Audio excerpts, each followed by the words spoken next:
eles não possuem em si um dimorfismo sexual. O que é dimorfismo? É quando você olha os nus, consegue ver qual é macho e qual é fêmea. Mas, levemente, a fêmea é um pouco mais colorida. É o contrário das outras aves. Deu pra ver a parada que geralmente nas outras aves, as fêmeas são mais xoxinhas e o macho super coloridão e tal, né? Só que aí tem um detalhe. A fêmea vai até o macho, copula com o macho, coloca os ovos ali para o macho e ele toma conta. Então, talvez a seleção natural tenha agido da seguinte maneira. Olha, fica mais um pouco empequetadinha aí, o casuar fêmea, porque você vai ter que ir até aquele macho lá para convencê-lo a copular com você e colocar ovos, tá? Fazer os filhotinhos. Então isso pode ser um caráter muito interessante, onde é o contrário. As fêmeas ficam um pouco mais coloridas que o macho. Muito interessante isso, não é não? E o macho que toma conta do filhotinho, que parece, sei lá, um filhote de peru, né? Tem uma cor diferenciada. O filhotinho não é igual ao macho, ele vai crescendo. Não é igual ao adulto. Macho e fêmea tem aquele cacaroto ali. O filhotinho, ele vai crescendo aquele cacaroto com o passar do tempo, tá? Conforme vai ficando adulto. E esses animais, bom, existem alguns problemas aí contra esses animais. Nenhum deles, só tem uma espécie que está em nível vulnerável de extinção. E ela está relacionada à perda do habitat. Esses animais se alimentam de frutos, das flores. Muitos desses frutos, pra gente, é até venenoso, tá?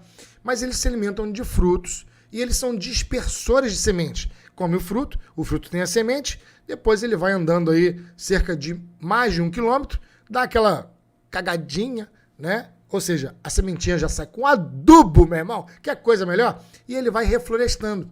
É um animal da floresta. E aí, o que acontece? Se você está destruindo as florestas, você está perdendo o habitat desse animal, esse animal pode ir a vias de extinção. Isso realmente é problemático, não só para o casuar, mas como várias e várias espécies do planeta estão passando pelo mesmo problema, principalmente no Brasil, que tem a maior biodiversidade do mundo. Pois é, tá na hora da gente começar a ouvir um biólogo de verdade falando. Chega dessa galera que não sabe nem por onde a galinha faz pipi. Precisamos de um biólogo de verdade para ter voz. Inclusive, lá no Legislativo. A gente tem que pensar sobre isso, hein? Mas voltando sobre a perspectiva desses animais viverem lá em floresta. Olha, é fato que esses animais podem matar seres humanos. E eles estão perdendo o habitat. Ou seja, estão cada vez mais se aproximando das cidades.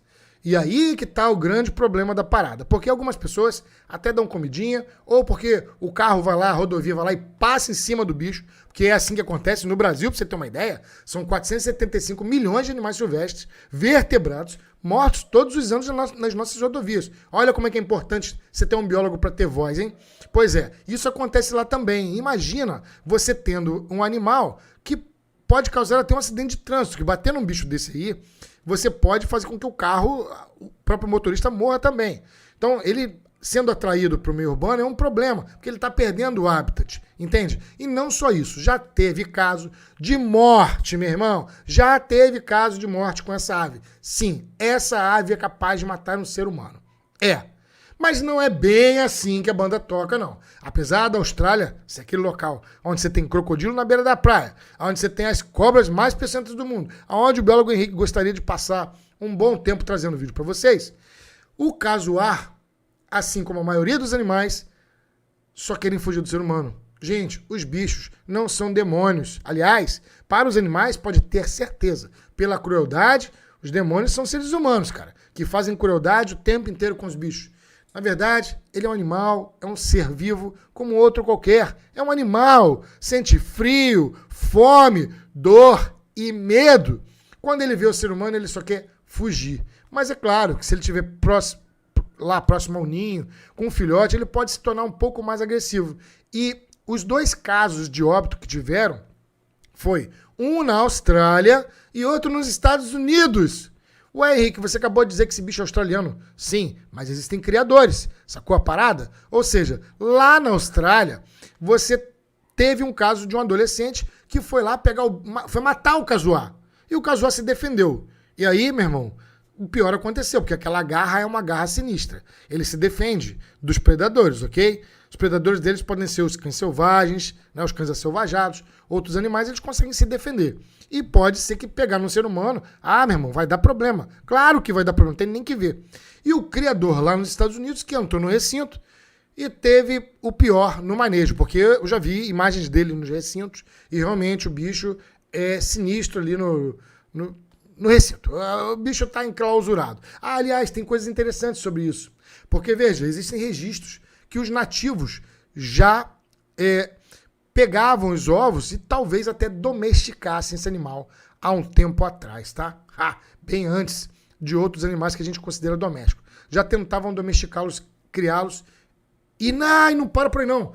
Também existem relatos, eu andei lendo alguns artigos aqui de relatos de tribos que utilizavam esse animal em ritos religiosos, seja para sacrifício ou não, mas é fato que eles sempre se utilizaram no casuar para o consumo de carne, que, aliás, é tida como uma iguaria. E sim, existem vários criadores espalhados pelo mundo. Talvez tenha até algum aqui no Brasil. Eu não sei te dizer.